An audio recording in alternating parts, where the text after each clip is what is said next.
Alright guys, so that Lee Challenger press that I got is actually only going to be for case prep. So in this package I have a couple of different dyes that I'm going to need to do case prep. So I have a Lee Universal Decapping Dye, as well as an Rcbs Primer Pocket Swager, because those are the two things that I'm going to need for case prep on 223.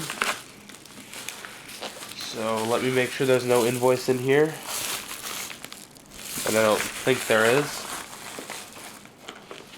So here's everything. It's interesting that there wasn't any hard packaging on any of this, but I guess it doesn't matter as long as nothing broke. So I ordered 2 spare pins for that decapper that we're going to take a look at in a minute, because it's possible to break those and it's good to just have a couple spare on hand. So here's the decapping die itself. It's encased in this little plastic thing. Pull it out, and of course you can see the threads, and there's the decapping pin.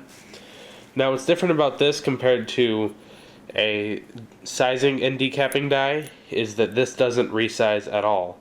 All it does is take the primer out, and the reason that I got this is because I want to decap the cases before I put them through the tumbler so that the primer pocket will get cleaned a little bit.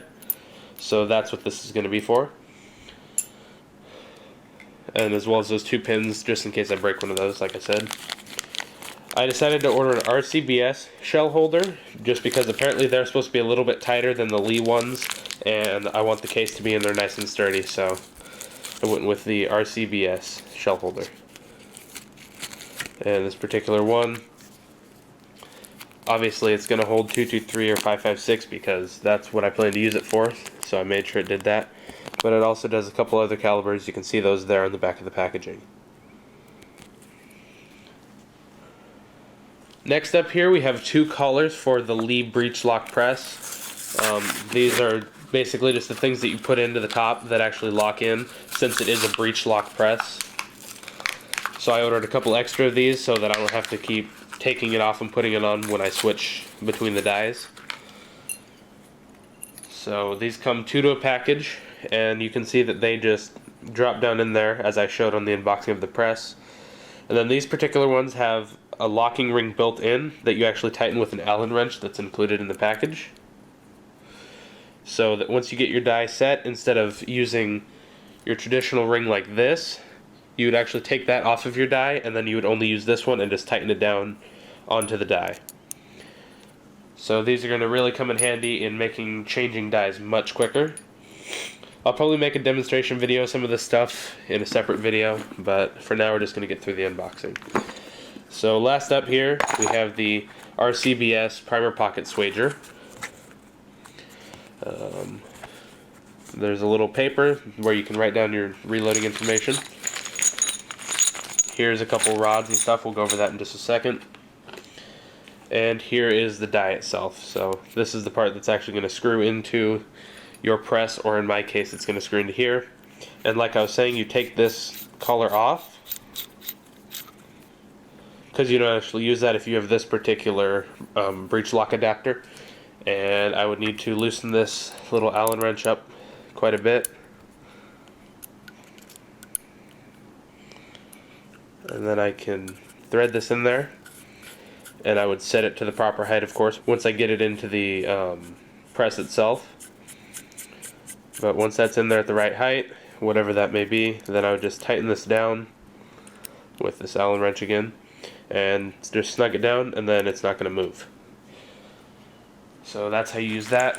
And then in the bag that was inside of that little green box,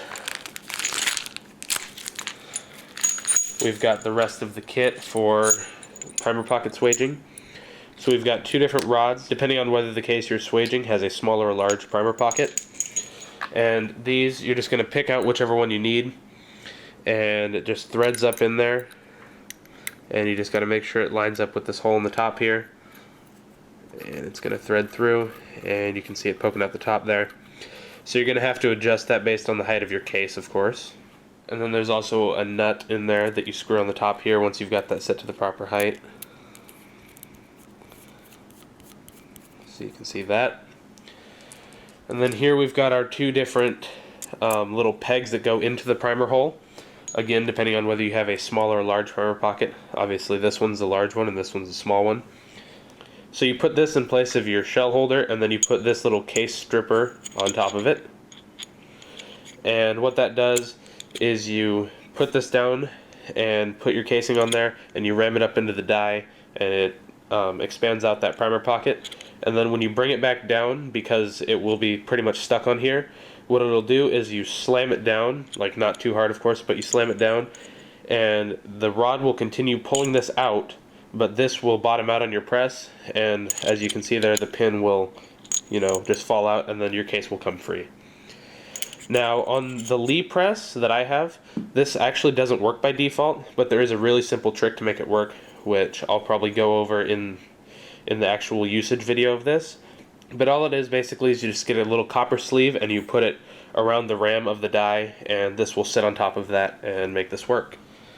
But anyways guys, that's about it for the unboxing of these dies. So like I said, I will be making a couple videos of me actually using them. But if you enjoyed the video, then please do click the like button, as that does help me out. Also, leave me a comment about anything that I did well at or anything that I could improve. And if you would like to see more of my videos, then please do click subscribe.